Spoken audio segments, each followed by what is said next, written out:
As Christians, we are the most equipped to condemn sexual abuse and to speak the truth about the vileness and the destruction that it wreaks. We should be the most equipped to tell survivors, this was evil and it was wrong and it matters to me because it matters to God. I know the depth of the darkness and I can grieve the depth of the darkness without guilt because the light does exist.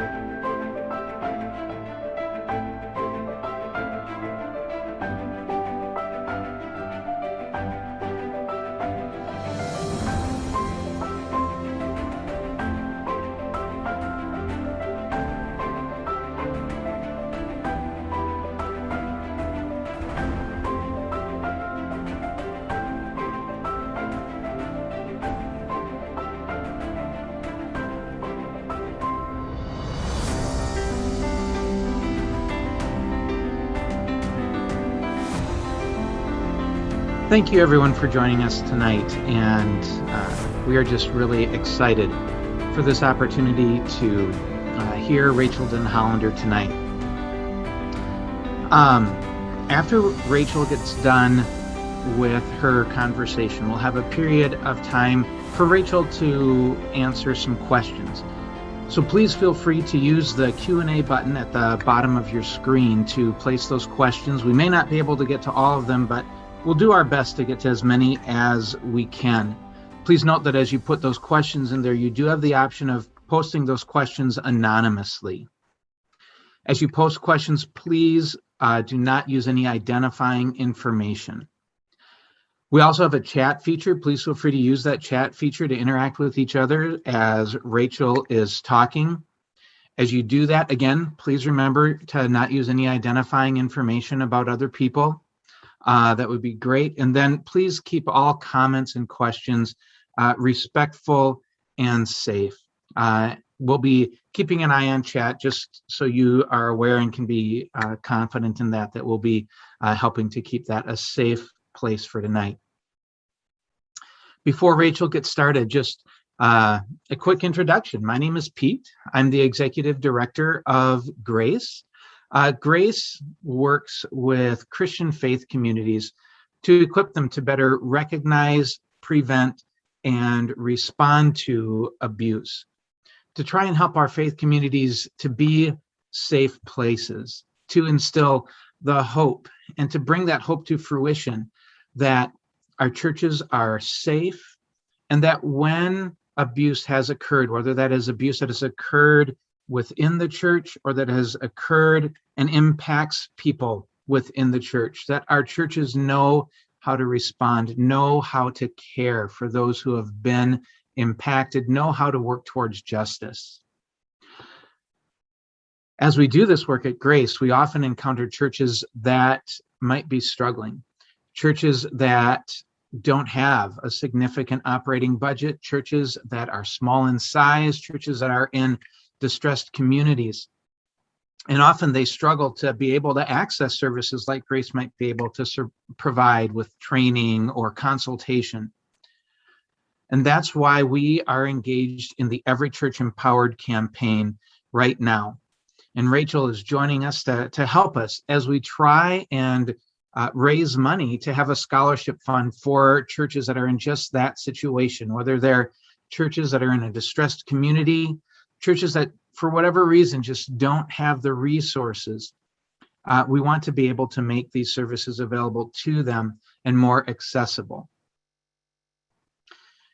Tonight we have the honor of hearing Rachael Denhollander, who is an incredibly powerful voice, an advocate, a survivor, incredibly knowledgeable and wise related to abuse in general, but especially abuse in the faith community.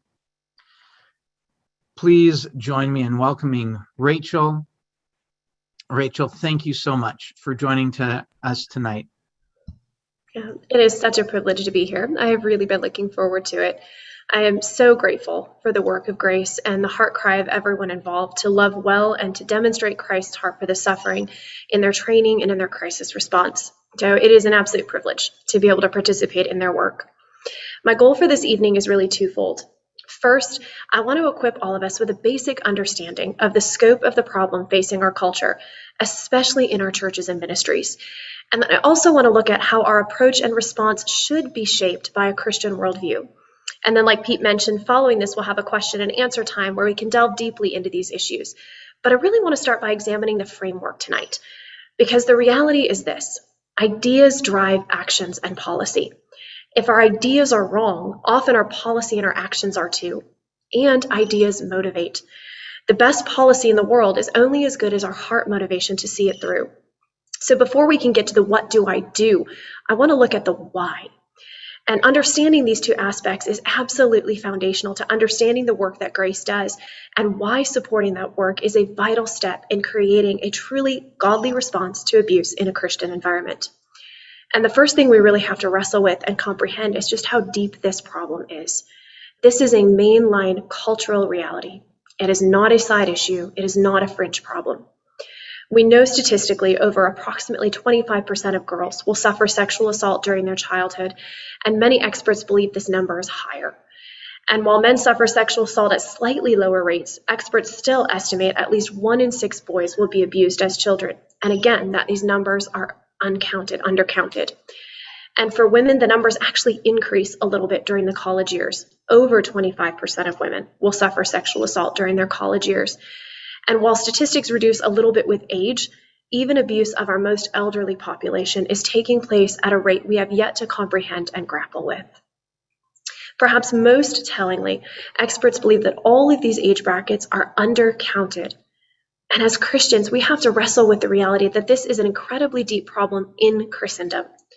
The top 3 Protestant insurance companies receive more reports of sexual assault per year than Catholic insurance companies, even though the Catholic hierarchical structure makes it easier to count these reports. Even more tellingly, if we examine federal court decisions regarding churches, you'll find that for more than a decade, with the exception of a year or two where property disputes narrowly edges out childhood sexual assault, the number one reason churches and ministries are found liable in court is for failing to prevent or respond well to sexual abuse. And survivors themselves testify to the serious problem in Christendom, not just in preventing abuse, but also in responding to it in ways that do incredible damage. Several years ago, there was a survey conducted which asked survivors in part who they thought would be the most helpful in healing from abuse. And at the very top of that list, survivors listed pastors and churches, religious leaders, and entities. But later on in the survey, survivors were asked who was actually the most helpful when they disclosed. And when that question was asked, churches and religious leaders were listed dead last. They came in behind the option of other. What all of this should emphasize to us is that we have a significant problem, both in prevention and in response to sexual abuse. This is in our churches. It is in our schools. It is in our religious nonprofits, our corporations, and our communities. And our response to sexual abuse is particularly key because research regarding sexual abuse has clearly shown us 3 things. First, sexual assault has by far the most extensive and long-term impact on victims compared to all other crimes with victims who survive. Second, research has shown us that the ability of a victim to heal and the depth of the damage is definitively linked to the response they receive when they disclose their abuse. And third, experts who have researched predatory behavior and patterns of sexual abusers have found that predators often intentionally target faith-based communities and churches because our mishandling of sexual assault allegations can make churches and religious institutions one of the safest places for predators. Our failure to properly understand and respond to sexual assault not only causes extreme damage to survivors, it can also create a culture where predators are empowered and the innocent are further victimized. Now, the good news is that Christians are uniquely positioned to speak to the culture of abuse and to bring hope to those who have suffered devastating wounds. We are also uniquely positioned to create a culture where sexual assault is seen in all of its vileness and treated as the evil thing that it truly is. We have the theology to make our institutions and our communities less safe for predators and a refuge for the innocent. But in order to understand why this is so important, we have to understand the damage we're doing by not being well equipped to prevent and respond. If the greatest commandment is to love God and to love others, then surely this must fuel a deep desire to understand what is happening to our children, our sisters, and our brothers when we don't do this well. So first, we're going to look at three things. What is the damage? How does that damage manifest? What does it look like? What does this actually mean for a survivor? And third, why is that damage so severe? So first, what is the damage from sexual abuse? Well, it's extensive and it goes far beyond any physical injury.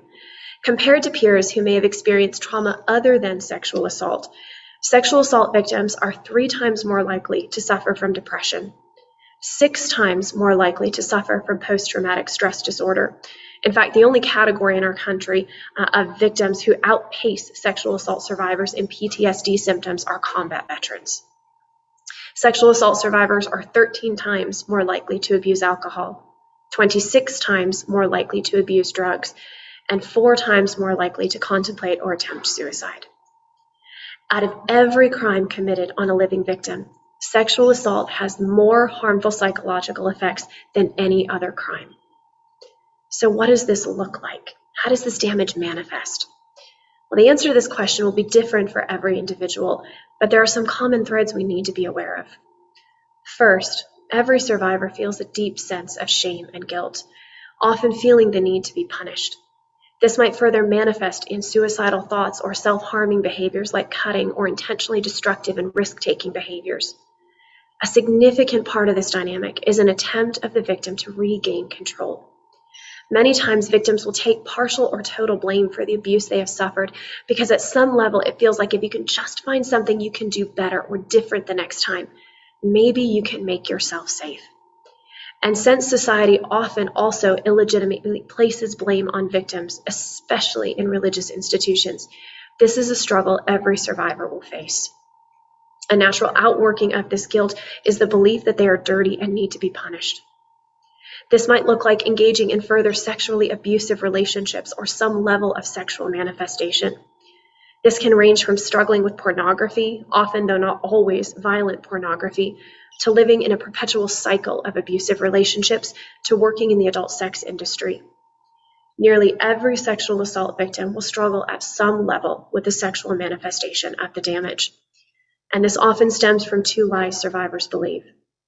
First, this is all I am worth now. This is where my value is. And second, an attempt to regain some form of control over their sexuality. For survivors whose sexuality has been wielded against them, sometimes it can feel like if they are the ones initiating the sexual encounters, even abusive sexual encounters, it at least feels like they're wielding their sexuality rather than having it wielded against them. Unfortunately, in the religious community and in culture in general, but especially in the religious community, we take this manifestation and we weaponize it against the survivors. Look at how loose she is. She'd sleep with anyone. When in reality, what we are seeing is the outworking of someone who has been deeply, deeply wounded. For many survivors, this looks like PTSD manifestations, anxiety, panic attacks, flashbacks. And the best way I can help you understand what those are, how they might manifest, is to talk just a little bit about the neurobiology of trauma and how memories work. I want you guys all to take a minute and just think about a positive childhood memory. Just take a minute and think of something you enjoyed as a child. Now, most likely, when you thought of that memory, you saw it playing out in front of you, almost like you're watching a movie. You might remember what you felt or experienced, what you heard, what sensations were coming in at the time. You'll remember the emotions during that memory, but it's a largely 2-dimensional experience. Something kind of like watching an emotionally engaging movie, perhaps. But research shows us that traumatic memories are stored and accessed differently in the brain. When a survivor re-experiences a traumatic memory resurfacing, they're not usually experienced in 2-dimensional form. Rather, these memories resurface in a way that makes it feel like the survivor is back in that experience. In fact, brain scans of survivors who are experiencing a trigger or a flashback mirror the brain scans of stroke patients. Entire regions of the brain that should be lit up processing, especially the region that processes auditory and verbal processing, has completely shut down. And regions of the brain that shouldn't be active during memory recall, like the frontal region that processes current sensory input, is lit up brightly. What this means is the survivor does not remember what they felt in that moment of the trauma. They feel it again. They don't remember what they tasted. They taste it again. They smell it again. This is a full body immersive experience, so disorienting that many survivors will need the help of a therapist or a friend to come out of that flashback and reorient themselves. This creates a cascade of physical injury to survivors. It creates a flood of fight or flight chemicals that puts incredible stress on the survivor's bodily organs, often leading to chronic medical conditions. And because these memories and the long-term damage that accompanies the abuse is so frequent, most survivors will develop coping mechanisms to try to protect themselves. Everything from explosive anger when they feel threatened, to shutting down emotionally, to practical measures like wearing belts every night to sleep to try to feel like their clothes won't be taken off, or sleeping with tennis shoes on so that they're ready to run at a moment's notice, or rearranging the furniture to block windows and doors and exits every night before bedtime just to try to feel safe enough to sleep. Life in general looks very different for a survivor of abuse. Things that others won't give a second thought to can trigger that neural pathway and cause memories to resurface, can be threatening to an abuse survivor because a survivor is intensely aware that seemingly innocent contact is often wielded like a weapon, either to abuse or to begin the grooming process to facilitate the abuse. In fact, because most abuse is perpetrated by someone the victim knows, someone who should have been able to be trusted to be safe, and used normal physical contact and normal relational interplay to gain access to the victim, both to abuse and cover up, survivors live with the reality that innocent things may not in fact be innocent or safe at all. And what I want you to understand through a glimpse of this damage is that the damage is severe and it is long-term. And responding to a survivor requires understanding these dynamics so that you can respond well and be a safe place to turn to when walking alongside those who have suffered. And this leads us to the third consideration. Why is this damage so severe? Now, the question I often get when we talk about these realities is a well-meaning but very poorly informed question. Why is this such a big deal? Brock Turner's father made this kind of an infamous question when he said in court, "Please don't ruin a young man's life over 15 minutes of action. What's the big deal?" But the short answer to that is that the damage from abuse is so bad because Christ is so good. Let me explain what I mean by that. There is a quote by C.S. Lewis that I've clung to many times that really holds the key to all of these concepts. Lewis wrote in his book, Mere Christianity, "My argument against God was that the universe seemed so cruel and unjust. But where had I got this idea of just and unjust? A man does not call a line crooked unless he first has some idea of straight. What was I comparing the universe with when I called it unjust?" And what I want us to see at the threshold here is that just and unjust, right and wrong, crooked and straight exist as opposites. This means the more clearly we understand one of these, the better we will understand the other. The more clearly we understand what is good, the more apparent evil will become to us. So what is good? Well, as Christians, we believe what Lewis argued, that the straight line, goodness, is defined by God, but not just arbitrarily defined by him, but is instead based in his very being, his nature, and who he is. Evil, therefore, is a departure, a twisting up, the inverse of what God is. So I want you to consider briefly with me for a moment, how are we to define and understand God? If I asked you to list descriptions from Scripture or adjectives that are used, what would you pick? Well, we're told God is safe, a refuge. Under his wings we will take refuge. That he is trustworthy, that he is loving, just, sacrificial, holy, righteous, compassionate, tender, and nurturing. And I'm sure you could add many to that list. What I want you to notice here is that everything we have just used to define the character of God, To define how we're to understand and relate to him and how he manifests himself to us is the opposite of what happens in abuse. The vital concepts that are necessary for spiritual well-being and wholeness, and therefore all well-being and wholeness, are fundamentally attacked in abuse. Perhaps even worse, not only does the abuser and the abuse seek to destroy these concepts, more often than not, these concepts are actually twisted and weaponized against the victim. At every turn, concepts that ought to find their beauty in God, that we have to understand in order to be whole and frankly even function on a daily basis, have now become concepts that are unsafe and distorted and a cover for manipulation. Undoing that damage means redefining and relearning all of those concepts. Often concepts that have been distorted for so long that the entire perception of reality has shifted and warped. Not only is there no more ability to trust because trust isn't safe, but understanding what trust even looks like is gone. Not only have concepts like love and nurturing and safety become unsafe, but understanding what safety and love even are has been destroyed.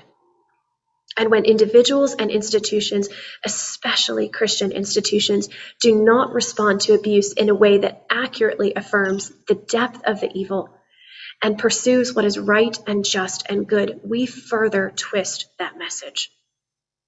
How we respond to abuse is one of the fundamental ways in which Christians can sing the beauty of Christ and bring hope and light into something that is terribly, terribly dark. In a world that is struggling to find moral clarity, in a world that minimizes, downplays, or outright excuses the vileness of sexual assault, Christians should be able, out of everyone, to most affirm how evil this abuse is and the existence of the contrary beautiful standard of perfect love and holiness, because we have this standard. As Christians, we are the most equipped to condemn sexual abuse and to speak the truth about the vileness and the destruction that it wreaks. We should be the most equipped to tell survivors, this was evil and it was wrong and it matters to me because it matters to God. We should be the most equipped to grieve with victims over what was done and to pursue justice and truth because we possess a standard that shows us how evil it really was and what justice should really look like. And what we have to understand is that when we individually or in our churches do not do this, we are not in agreement with what God says and with his character. If we, by our response to and prevention of abuse, treat abuse and wickedness as less wicked than it really is, we are not accurately representing Christ. And the survivor who intrinsically feels the devastation they have suffered is left with a God who isn't trustworthy because he doesn't seem to care that much. He doesn't seem to call something that is terribly evil, very evil at all, because we who bear his name don't call it very evil. The hope of Christ is found in his utter holiness and perfection and beauty. But goodness and evil exist in opposition to each other. Light and darkness exist in opposition. And if we diminish the one, we have automatically weakened the other. It is not much of a shock to go from a dimly lit room into another dimly lit room. But if you step out of a dark room into the noonday sun, the sun's brilliance and brightness is so much more glorious and shocking and overwhelming than you could have ever realized without having first experienced the darkness. If we diminish the darkness, if we act in our prevention and response like something isn't as evil as it really is, the beauty and the holiness of God that exist in utter contrast to that evil becomes less glorious and less beautiful. Rather than trying to hide or bury the damage, we should acknowledge it and grieve it in all its ugliness, knowing that the depth of the evil points to the beauty of Christ. Sexual abuse is so vile because God is so good. And this is where our Christian faith portrays the most beautiful and true picture of both justice and forgiveness, the lion and the lamb. See, the Christian faith teaches that not only does God love, but that God is just, that he pours out his wrath on evil because he cares, because that evil is all even more glaring and blatant to him in his holiness than it is to us. And very often today, the idea of God punishing and wrath is seen as something negative and vengeful. And our churches often treat survivors who take solace in the concept of justice as doubly so, bitter and angry survivors. But what we have to understand is that punishment, justice for evil, does not happen because God doesn't love, but because he does. And this, again, is an area where there is great opportunity to bring the hope and beauty of Christ to a world that is desperately hurting. Humans intrinsically know that a judge who behaves as if a heinous crime doesn't matter is not being loving. I want you guys to think back to the public reaction in the Brock Turner case. Brock Turner was a student athlete who was found sexually assaulting an unconscious woman behind a dumpster. He was tried and convicted, and at a sentencing hearing, the victim stood up and she gave an incredible impact statement that laid out the devastation that had been caused in her life. And what did the judge do? Judge Persky turned around and he sentenced Brock to 6 months in jail. And what happened societally? Were bloggers and commentators and the press praising the love of the judge and calling for more judges like him to be appointed? Absolutely the opposite. In fact, the level of moral outrage was incredible, and rightly so. Survivors of any type of abuse yearn to know that the evil and the abuse and what happened to them was evil and it matters to someone. Our churches ought to be able to bring this hope if we properly give the truth about God's justice. And it is so critical that we understand, both individually and corporately, that this truth is not at odds with equally Christian theology of forgiveness. The Christian faith adds to justice through an additional measure of incredible love. In the Christian faith, because evil is real and matters, justice is always done. Only in the Christian faith do we have a God who unfailingly loves enough to bring justice, but also unfailingly loves in us to bring redemption. Only in Christianity is the evil never minimized, never outweighed by other good things, never glossed over in terms of forgiveness, as if the abuser could do enough good things to change the damage he already did. And this marriage of justice and forgiveness through the person and the work of Christ is beautifully represented in Revelation 5, which reads in part, I saw that there was a scroll in the right hand of the one sitting on the throne. The scroll was written on the inside and on the outside, and it was sealed with 7 seals. And I saw a strong angel announcing in a loud voice, does anybody deserve to open the scroll and to undo its seals? And nobody in heaven or on earth or under the earth could open the scroll and look at it. And I burst into tears because it seemed that there was nobody who was worthy to open the scroll or look inside it. One of the elders spoke to me, however. Don't cry, he said. Look, the Lion from the tribe of Judah, the Root of David, has won the victory, and he can open the scroll and its 7 seals. And then I saw in the midst of the throne and the 4 living creatures, in the midst of the elders, a lamb. And it was standing there as though it had been slaughtered. And the lamb came up and took the scroll from the right hand of the one sitting on the throne. And when he took the scroll, they sang, you are worthy to take the scroll. You are worthy to open its seals, for you were slaughtered, and with your own blood you purchased a people for God. Christ alone is worthy. And he is worthy because he is the Lion who conquered sin, pouring out justice and wrath. And yet he conquered as the Lamb, sacrificing himself so that redemption can also be found. These are the truths that our leaders and our institutions can demonstrate if they are well trained to prevent and respond to abuse. These are the heart and the root issues that Grace brings to the table, in addition to incredible skill and expertise on the policy and the process to demonstrate how much we care for the suffering. But this is also work that is outside the reach for many small churches who lack the resources to access expert training and crisis response, though we desperately need to make it available to everyone. As Christians who bear his name, it is a privilege to be able to show this redemptive work in how we use our platforms, our time, and our resources. And my prayer is that as this campaign ends this week, and as we exit today, each of us will leave with a renewed understanding of how our faith informs our understanding of justice and abuse, how failing to handle abuse well does incredible damage to those who are made in God's image, that we will grow in our understanding of Christ's heart for the suffering and why it is so critical that our churches and our religious institutions are well equipped to understand and prevent abuse, but also to respond well to those who have suffered. It is an incredible privilege to take part in the work of redemption, and it is all of us coming together that creates lasting change. So I thank you for being here tonight, and I look forward to hopefully a robust discussion on all of these principles. Thank you so much, Rachel. That was absolutely amazing.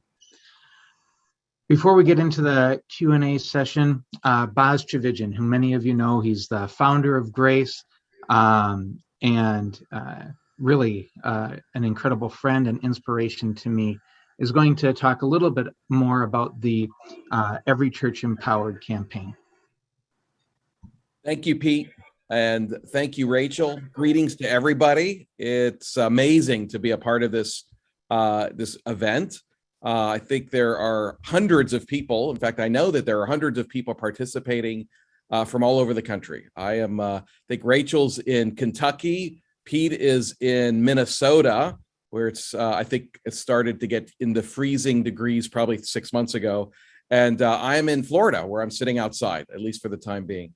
But I just want to share with you all something from somebody who helped to begin this organization back in 2004. When we began to think about putting together Grace, we really didn't know what we were doing, but we had a burden.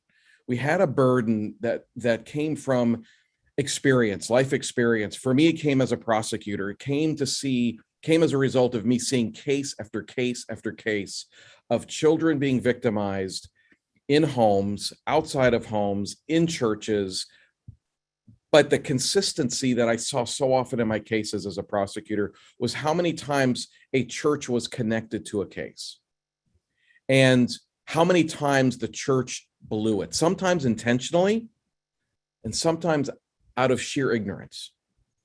And so when I got out of the prosecutor's office, it was like, okay, God, what do I do with what I've learned on the front lines?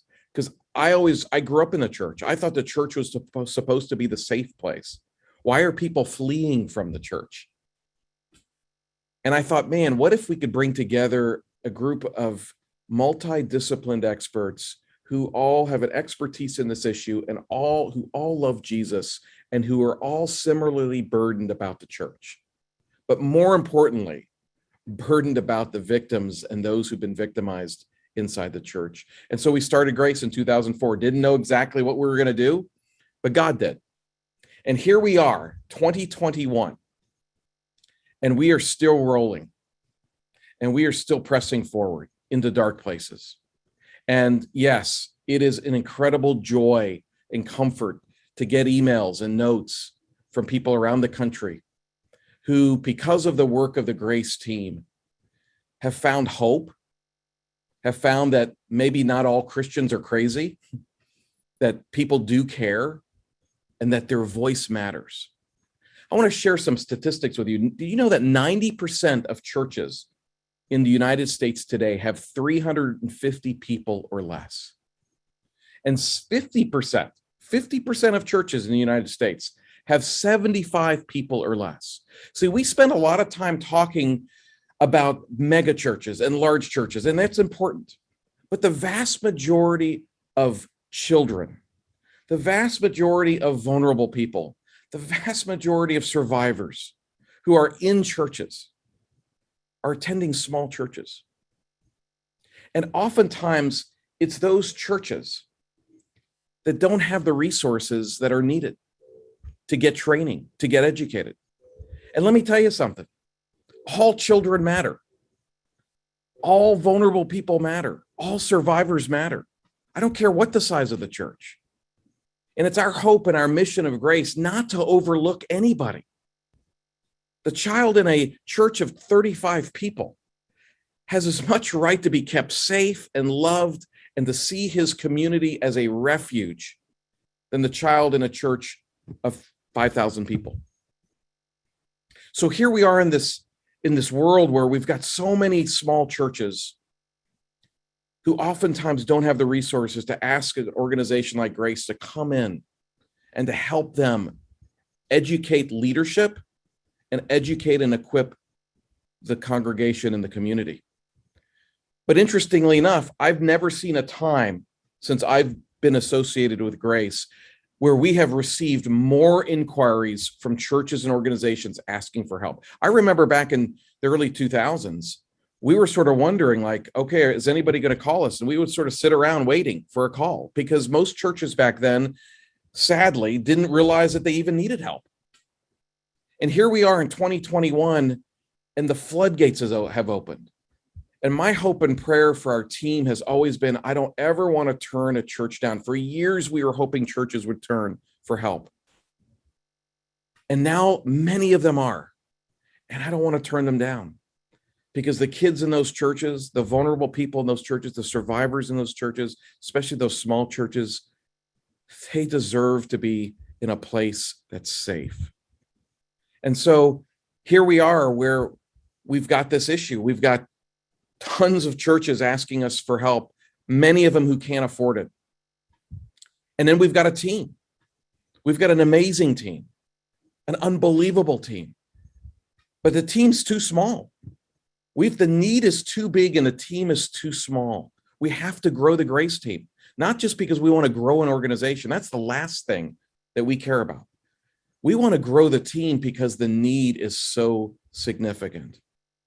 And I would hate to turn down a church either because of finances or because we simply didn't have the resources as a team to provide a smaller church. Again, those children, those vulnerable people, those survivors in those churches are no less valuable simply because their church happens to be in a rural area or simply inner city or simply just smaller and doesn't have those resources. So this is where you come in. Yes, you. We started this campaign a few days ago, and you can help us. You can help us serve those children, serve those vulnerable people, serve those survivors in those small churches by giving.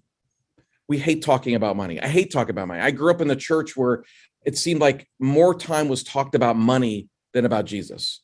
So this is uncomfortable for me, but it's a necessity. We have to have the financial resources so that we can help the smaller churches. We can help grow our team to respond to the need that is flooding in. And so, yes, we need you to give. But here's the thing. You might say, listen, I don't have $1,000 to give. I don't even have $100 to give. That's okay. Don't walk away. Because this is the beauty about this campaign. If you don't, there may be a friend of yours who does. Or maybe if you combine 10 or 15 of your friends and they each gave $10, $15, $20, you now begin to be producing resources for this campaign for Grace. So not only in this campaign can you give, but you can actually start your own fundraise page. It took me literally less than 10 minutes to do. Set it up. You got to put your picture on there or some picture. You can put a picture wherever you want if you don't want to put your own.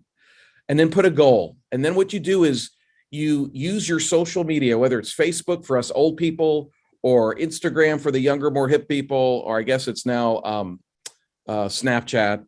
My kids would tell you. But use those social media outlets to let your friends and family know, even the people you barely even know who happen to be a Facebook friend. Great. Tell them about Grace and tell them about this campaign and ask them to give to your page. So yeah, you may only be able to afford $10, $20, but you know what?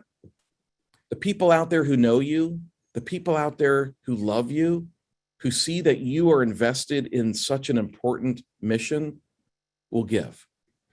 And that is how you help. So I want to thank everybody for being a part of this night. Thank you, Rachael, for being a part of this night.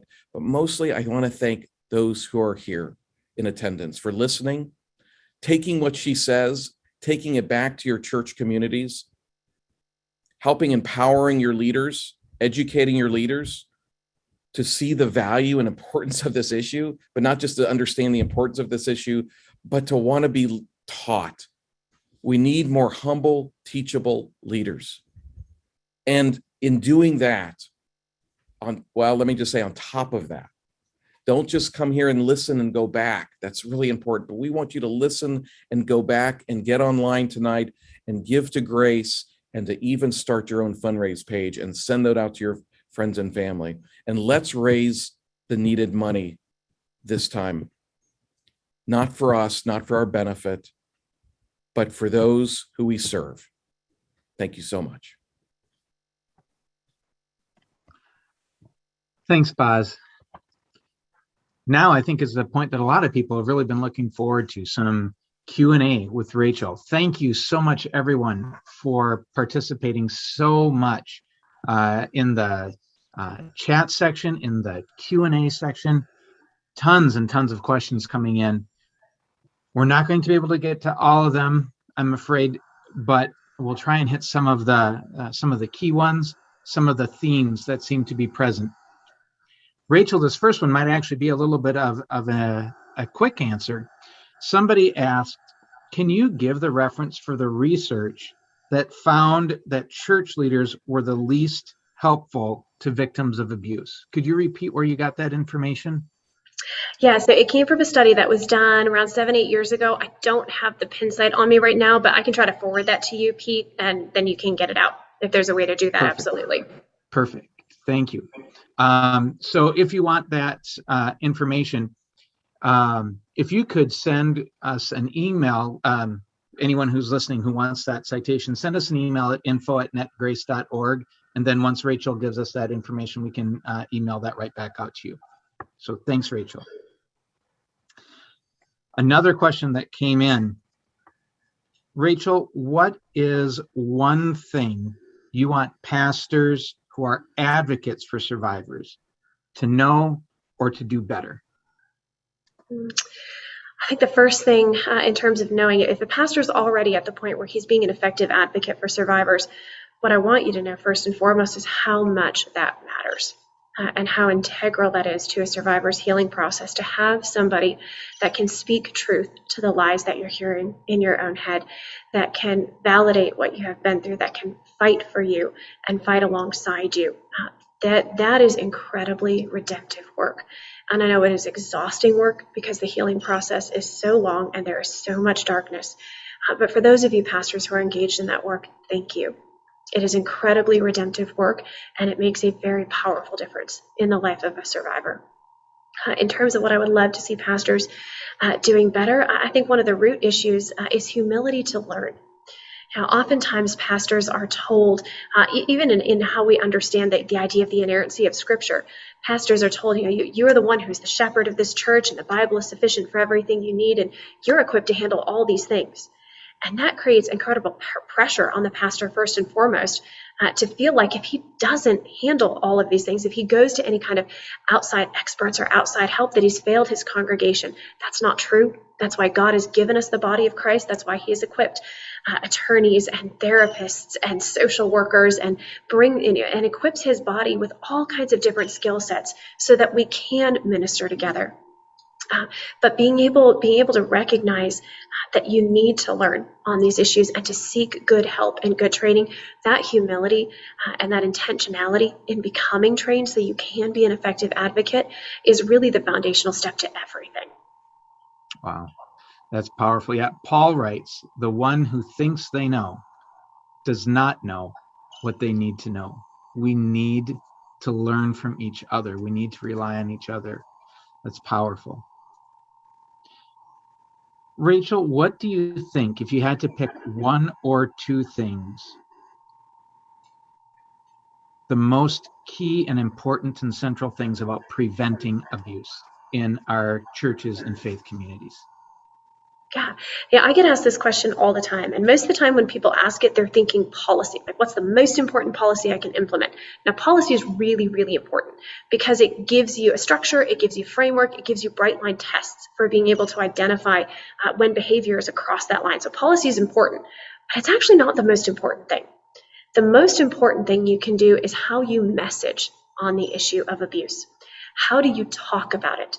Do you message that you are a safe church in how public your prevention and your response policy is? Are those policies demonstrating, and how you talk about them, demonstrating that you understand abusive dynamics and you're going to respond well?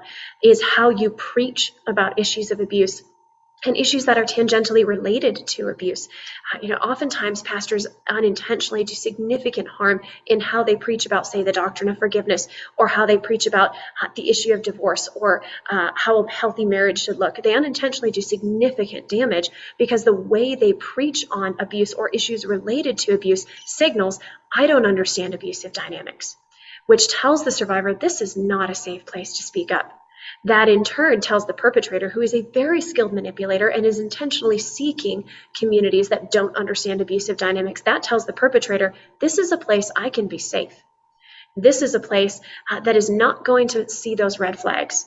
This is a place that has maybe an authority structure or an understanding of unity and division that's going to cause them to silence the victim or not listen to the victim or not respond well to the victim if they disclose.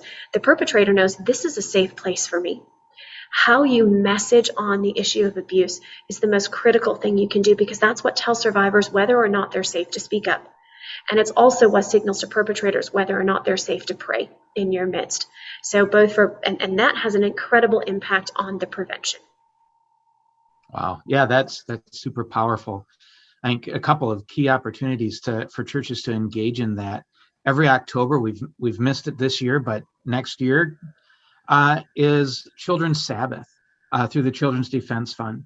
And then every April, we've got that coming up. There's Blue Sunday, which are incredible opportunities to bring an awareness of abuse to the fore. And even doesn't even have to specifically be an event that's clearly about it. I was talking to a pastor earlier this week about when you preach about David and Bathsheba, just simply acknowledge this wasn't an affair. This was abuse. She would have died if she said no. Yep. So in just everyday preaching, bring those things to light. Show that you care. Show that this is something your church knows about. I love it. Thank you. We got a lot of variations on this next question, and it has a few aspects to it. One would be, just in general, what resources can you offer people who have done everything that they can think of, and their church still is just not reacting, just not responding, not believing maybe that something occurred, and they just refuse to act? Related to that, what about when you just feel like giving up? And when do you know it's time to give up, to scrape the sand off your shoes and walk away? And then a final aspect of that question is this any different when that abuse was 30, 40, 50 years ago? What then? Yeah. So, I think in terms of whether or not the time changes your calculus, it may to a degree, simply because some of those people that you might need to warn about may not be there anymore, may not be in positions of power where they have access to children to abuse. But in terms of the healing process and the damage and refinding your voice, that's a path that all of us have to take. And there are a lot of layers to those questions. To start with the first one, what do you recommend when you've tried every avenue? There are outlets for press publications that you can try, seeing if you can get the control of the narrative outside of the entity or institution. The reality is, though, that there are so many of these stories that a lot of survivors don't have access to that kind of press. So I put that out there as, hey, this might be an option. that is certainly biblical and Christian to explore, but it may not be something that's available to every survivor. There are survivors, who have. I'm assuming in this case that retaining legal counsel is not an option because there's just not a civil case to be had. If you've exhausted that option and there's not a civil attorney that can come alongside you to try to force change through the justice process, sometimes you can make some progress by contacting members of the church directly and saying, hey, this is the evidence, this is what's going on here. Some survivors have refound their voice through social media and blogs, and just being able to tell that story, and little by little you see some of the change being made and some of the light bulbs going on for people who read that. That being said, change is incredibly slow. And one of the lessons that I had to learn that really was the most difficult for me to learn, and that I think if I hadn't learned it, I wouldn't have been able to do what I did with Larry, was to know that my healing and my identity and my value and my definition of success was not dependent on the societal response I was going to receive. And that's a really hard place to get to. That was a very painful part of my journey. But the reality is I really didn't ever think that we would see justice in the Nassar case. I didn't expect Larry to ever be caught. And most survivors are in that position where there is not a lot of hope for getting justice from our justice system or from our civil system. And to know that your healing and your identity and your value is not dependent on the societal response you receive is incredibly important. And then you're right, that next question is a very natural segue. At what point do you say there is nothing more that I can do? And again, I think that varies a little bit survivor to survivor. There are times where just from a mental health standpoint, for your own health, you have to step back. You have to be able to find your identity and who you are and your life apart from being centered around advocacy. For some survivors, that's absolutely critical. And so that their answer to that question might be a little bit earlier, or might be a lot earlier than other survivors. And I think there's also that question of, if you're not making any headway, are there other doors that might open for you? Are there other ways you can make an impact because this door has closed and these people are stiff-necked and they're not going to go anywhere? We do see that principle in the Bible of stop casting your pearls before swine. And I do think it's an individual decision. It takes a great deal of wisdom. But I do think that when you know that your healing and your identity and your value are not dependent on the societal response you've received, and that we've defined success properly. Success is not an artificial benchmark. Success is faithfulness with what we've been given. And we have to be able to hold on to that because the results are outside of our hands. All we can do is be faithful with what we're given. When you have those core principles and you've gone through that process in the healing journey, I do think it makes it easier to be able to answer that question and make that wisdom call of, when have I done what I can do and I've been faithful with what I've been given, and they're just not responding. Yeah. That's such a difficult point to reach. It is. And we've got time for one more question. And it's almost a follow-up to that previous question. If you have questions that we didn't get to tonight, by the way, please feel free to email us at info@netgrace.org, and we'll do our best to provide some answers to those, and we'll forward them on. I don't know, Rachel, if you'll have an opportunity to respond to some of those questions, but we'll forward them on and hopefully see what can happen there. But the last question is kind of related to the question that we just asked, is, if you're getting close to that point of giving up, so many have fought this battle and they are just so defeated and so discouraged and feel like, oh my gosh, what more can I endure? I've gone through so much. How do you continue on at a time like that? How do you take care of yourself? How, in the midst of all this abuse, heaped on abuse, can you just continue on? I think the honest answer to that is sometimes you don't. Sometimes you do step back because it's necessary for your own health. And Diane Langberg, I've talked with her quite a bit about this, and she gave me a piece of wisdom that has been really instrumental for me. She said, I realized if I was going to be immersed in so much darkness, I had to be equally intentional filling myself up with the opposite. the counterpart to that darkness. And that was just a really good check and balance for me, because I am a type A person and I don't like to stop and I don't like to give up ever. And so burnout's a real possibility sometimes. So that was really helpful for me, just to even remove some of the guilt sometimes that I feel of taking a step back, because there is so much work and it's so important.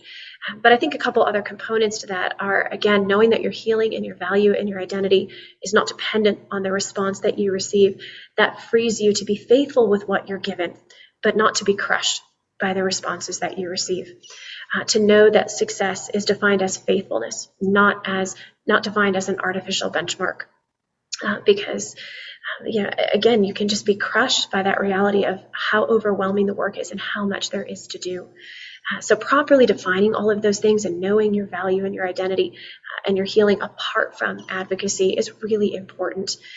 But then I also do find it really important to give myself time and space to grieve.